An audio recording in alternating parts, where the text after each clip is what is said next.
एक बार की बात है, एक छोटे से गांव में एक महिला रहती थी जिसका नाम लक्ष्मी था। लक्ष्मी बहुत कुशल दर्जी थी और विशेषकर लहंगा सिलने में माहिर थी। उसकी सिलाई की कला पूरे गांव में मशहूर थी। लोग दूर दूर से उसके पास आते और उसके सिले हुए लहंगे खरीदते। उसकी सुई की रफ्तार और डिजाइन की समझ किसी जादू से कम नहीं थी। लक्ष्मी अपने परिवार के साथ बहुत साधारण जीवन जीती थी। उसके परिवार में उसका पति रामू और 2 बेटे राकेश और सुरेश थे।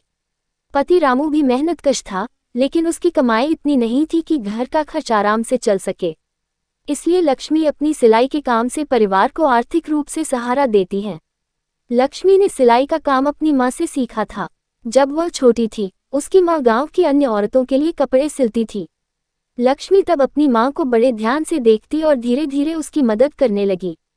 उसकी माँ ने उसे धागे और कपड़ों की बुनावट से परिचित कराया। समय के साथ लक्ष्मी की सिलाई इतनी निखर गई कि गांव की हर महिला उसकी तारीफ करने लगी। लोग कहते, लक्ष्मी के हाथों में जादू है, जो भी लहंगा वो सिलती है वह किसी राजकुमारी के कपड़ों जैसा लगता है। लक्ष्मी एक तरफ अपने सिलाई के काम में व्यस्त रहती थी, तो दूसरी ओर परिवार की जिम्मेदारियां भी उठाती थी।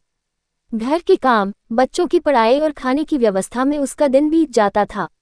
उसका पति रामू खेती करता था, लेकिन मौसम की अनिश्चितता के कारण उसकी कमाई स्थिर नहीं थी। ऐसे में लक्ष्मी की कमाई से ही घर का खर्च चल पाता था। लक्ष्मी का बड़ा बेटा राकेश पढ़ाई में होशियार था। उसने गांव के स्कूल में अच्छे अंक लाकर अपनी मां का सर गर्व से ऊंचा कर दिया था। दूसरी तरफ छोटा बेटा सुरेश खेलकूद में रुचि रखता था।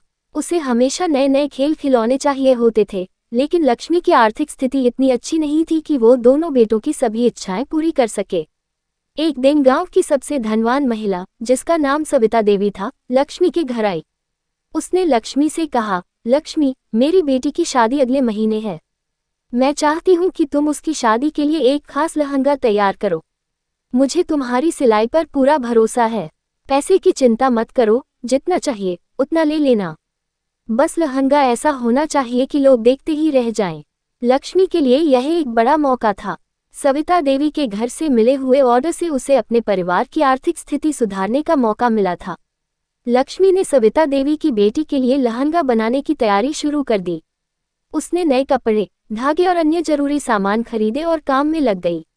लहंगा बनाने का काम आसान नहीं था। लक्ष्मी को कई रातें बिना सोए बितानी पड़ी। वह दिन रात मेहनत कर रही थी ताकि लहंगा समय पर तैयार हो सके। इस दौरान उसे कई चुनौतियों का सामना करना पड़ा। एक बार तो ऐसा हुआ कि कपड़े का एक हिस्सा खराब हो गया और उसे नए सिरे से लहंगे की सिलाई करनी पड़ी। रामू और बच्चों ने भी लक्ष्मी की मदद की। बच्चे घर के छोटे मोटे काम करने लगे और रामू बाजार से जरूरी सामान लाने में उसकी मदद करता।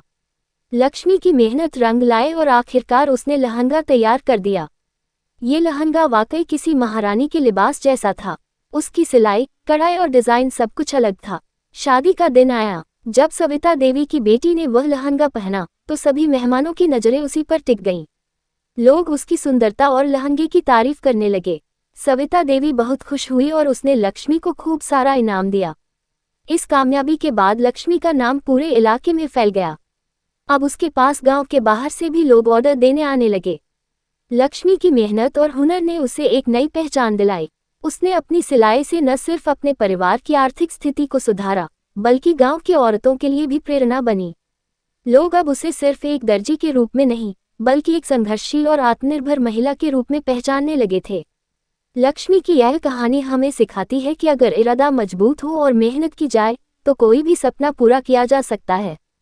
उसकी सिलाई की कहानी केवल कपड़ों की नहीं थी, बल्कि उसकी मेहनत, लगन और अपने परिवार के प्रति समर्पण की थी।